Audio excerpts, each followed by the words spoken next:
Hi guys, मेरा नाम है Anshdeep Singh Walia, born and raised in Delhi and मुझे फिटनेस इंडस्ट्री के अंदर 3 साल से ज़्यादा हो चुके हैं। सो आज की इस वीडियो में विल गोना टॉक अबाउट कि how American body builders are so much huge and giant कि मतलब उनकी जो फिजिक होती है एक नेक्स्ट टू इम्पॉसिबल हो जाती है एशियन या फिर यूरोपियन किसी भी ऐसे पर्सन के लिए अचीव करना। एंड मैं आप सबको रिक्वेस्ट करता हूँ कि वीडियो को बिल्कुल भी स्किप मत करना, क्योंकि आज आप लोगों का डाउट एक बहुत बड़ा क्लियर हो जाएगा। क्योंकि बहुत सारे लोगों को लगता है कि एक्स्ट्रा प्रोटीन लेने से या फिर प्रोटीन की बहुत ज़्यादा कंजम्पशन करने से या फिर बहुत ज़्यादा हैवी वर्कआउट करने से ही आपकी बॉडी बन। आज की इस वीडियो में शायद आप लोगों का ये डाउट एकदम क्लियर हो जाएगा।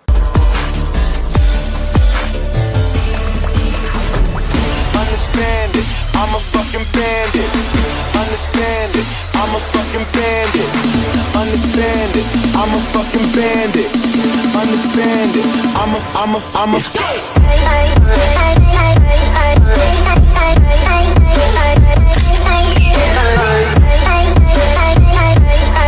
और वीडियो शुरू करने से पहले मैं आप लोगों को कुछ टर्म समझा देता हूं जो कि आपको आगे वीडियो के अंदर काम। सबसे पहले तो आप लोगों को ये चीज़ समझनी है कि मसल बिल्डिंग के अंदर सबसे बड़ा एक फैक्टर माना जाता है वो है फाइबर। और हमारी बॉडी के अंदर 2 तरह के फाइबर जनरेट होते हैं। पहला होता है टाइप 1, दूसरा होता है टाइप 2। टाइप 1 फाइबर जो स्लो ऑक्सीडेटिव फाइबर होता है और टाइप 2 एक फास्ट ऑक्सीडेटिव फाइबर होता है। हमारी बॉडी के अंदर दोनों चीज़ें अवेलेबल होती हैं, लेकिन जो बॉडी बिल्डर्स होते हैं उनके अंदर मेनली टाइप 1 का फाइबर ज़्यादा पाया जाता है। जो एथलीट्स होते हैं, जो नेचुरल मतलब स्पोर्टिंग करते हैं, उनका जो फाइबर होता है टाइप 2 ज़्यादा उनमें पाया जाता है। लेकिन बॉडी अगर बनानी है तो टाइप 2 फाइबर होना बहुत ज़्यादा ज़रूरी है। और इसी चीज़ को अचीव करने के लिए बहुत सारी चीज़ें यहाँ पे बनाई जाती हैं जो कि अमेरिकन पीपल स्पेशली यूज़ करते हैं। सबसे पहले तो आप कुछ रिकॉर्ड्स पे नजर मारिए। पहले तो मैं आपको कुछ रिकॉर्ड बताता हूँ जो कि अमेरिका होल्ड करता है जिम इंडस्ट्री के मामले। सबसे ज़्यादा नंबर ऑफ जिम्स आपको यूनाइटेड स्टेट्स में मिलेंगे, सबसे ज़्यादा जिम के यूज़र्स भी आपको अमेरिकन में मिलेंगे, और सबसे ज़्यादा बॉडी बिल्डर्स यानी कि जिनकी बॉडी एकदम फटके है वो भी आपको यूनाइटेड स्टेट्स में मिलेंगे।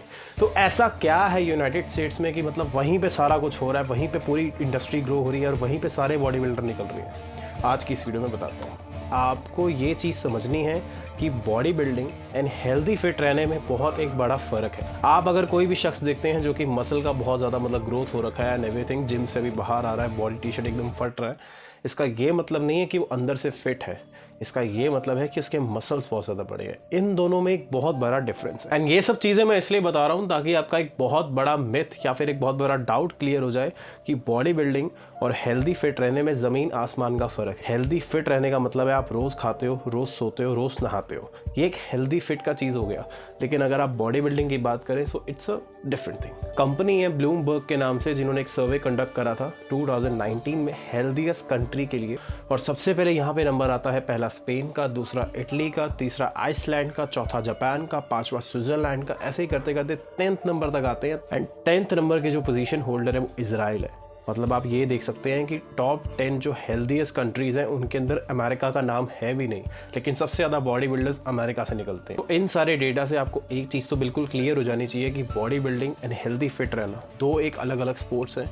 हेल्दी फिट रहना आप एक नॉर्मल लाइफ जनरेट करके भी कर सकते हो, लेकिन बॉडी बिल्डिंग अगर आपको करनी है तो you need some different factors in your life, जिसको आपको इम्प्लीमेंट करके आपको आगे बढ़ना है। अब हम आते हैं अपने टॉपिक पे, जो कि है why American body builders are so much huge and giants. की जो एशियन बॉडी बिल्डर्स है या फिर हमारे भी इंडियन के बॉडी बिल्डर्स है या यूरोपियन कंट्रीज़ के भी you can say body builders है, वो भी इतना ग्रो नहीं कर पाते जितने बिग अमेरिकन बॉडी बिल्डर्स होते हैं। Example Ronnie Coleman.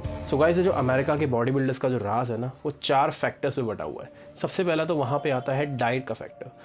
अमेरिका के अंदर मोस्टली रेड मीट को कंज्यूम किया जाता है। रेड मीट एक ऐसा मीट है जो कि इंडिया में मोस्टली प्रोहिबिटेड है, या फिर आप बीफ कह सकते हैं, वो बिल्कुल ही प्रोहिबिटेड है यहाँ। लेकिन आप अगर यूरोपियन कंट्रीज़ में जाएंगे या फिर आप यूनाइटेड स्टेट्स में जाएंगे, वहाँ पे इस चीज़ का प्रैक्टिस बिल्कुल अलाउड है, वहाँ पे लोग कंज्यूम करते हैं, which is clearly making a difference between the diet of Indians and the united ones. और वहाँ का जो लाइफ स्टाइल है वो बिल्कुल ही डिफरेंट है, क्योंकि ठंड बहुत ज़्यादा होती है, वहाँ पे लोग मीट का कंजम्पशन बहुत ज़्यादा करते हैं, तो प्रोटीन जो ऑटोमेटिकली है उनकी बॉडी में बहुत ज़्यादा रहे। दूसरा जो सबसे इंपॉर्टेंट फैक्टर है वो है वर्कआउट का।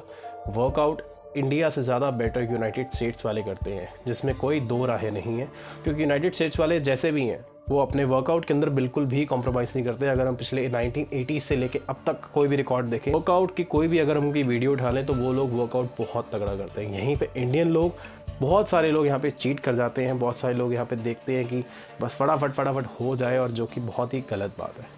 तीसरा सबसे इंपॉर्टेंट फैक्टर है जो कि है जेनेटिक्स का। वहाँ पे आप ज़्यादातर देखेंगे जो भी अमेरिकन बॉडी बिल्डिंग इंडस्ट्री के जो भी किंग रह चुके हैं उनका ज़्यादातर जेनेटिक्स ईस्ट अफ्रीकन कंट्रीज से आता है, या फिर you can say east African continent से आता है, जो कि वहाँ पे माइग्रेट हुए थे। एंड वहाँ का जेनेटिक्स आप गूगल कर सकते हैं, सबसे ज़्यादा स्ट्रॉन्ग माना जाता है पूरे वर्ल्ड के लिए। और ये भी एक रीज़न है कि बिना जिम करे भी वो लोग बहुत ज़्यादा मस्कुलर हो जाते हैं। फोर्थ सबसे ज़्यादा हिला देने रखने वाला फैक्टर जो कि है उनका ड्रग्स का कंजम्पशन।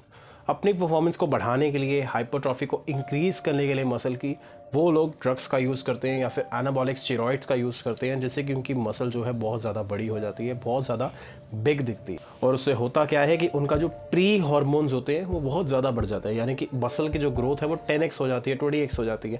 डिपेंड्स ऑन कि आप किस टाइप का स्टेरॉइड ले रहे हो या फिर किस टाइप का आप ड्रग जो है कंज्यूम कर रहे हो। ये चीज़ 1980 से लेके अब तक तो बहुत ज़्यादा यूनाइटेड स्टेट्स में आ चुकी है, उससे पहले भी होगी, लेकिन इंडिया में पिछले कुछ सालों से ये चीज़ प्रैक्टिस में देखने को मिल रही है। आज भी बहुत सारे लोग ये बिग स्केल पे ये चीज़ें कर रहे हैं। यही एक बहुत बड़ा डिफरेंस है कि अमेरिका के जो बॉडी बिल्डर्स होते हैं वो क्यों इतना ज़्यादा मस्कुलर होते हैं। इसका यही एक रीज़न है। पहली बात उनका डाइट, दूसरा उनका जो है वर्कआउट, तीसरा उनका जेनेटिक्स जो कि बहुत ज़्यादा स्ट्रॉन्ग है, चौथा ये ड्रग्स के कंजम्पशंस जो कि इंडिया में अब बहुत ज़्यादा बिग स्केल पे देखने को मिल रहे हैं। आई होप आपको मेरी वीडियो से कुछ नॉलेज मिली होगी कि क्यों अमेरिका के बॉडी बिल्डर्स हेल्दी भी नहीं है लेकिन बहुत बड़े हैं, और इंडिया के अंदर क्या हो। और इंडिया के अंदर इस चीज़ का बहुत एक बड़ा मैं कहूँगा रिस्क फैक्टर है, क्योंकि इंडिया में लोग वर्कआउट भी नहीं करते हैं और उनको बॉडी चाहिए। तो एक बहुत बड़ा मैं कहूँगा रिस्क टेकिंग फैक्टर है इंडिया के अंदर, क्योंकि मैं अपने आंखों के सामने ये चीज़ें देखता हूँ। तो स्पेशली आज के जो यूथ के अंदर एक बहुत बड़ा डाउट रहता है, या फिर यूथ भाग रहा है इन चीज़ों के पीछे।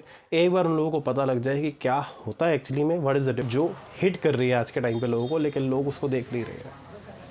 Thank you for watching, bye and subscribe to my channel.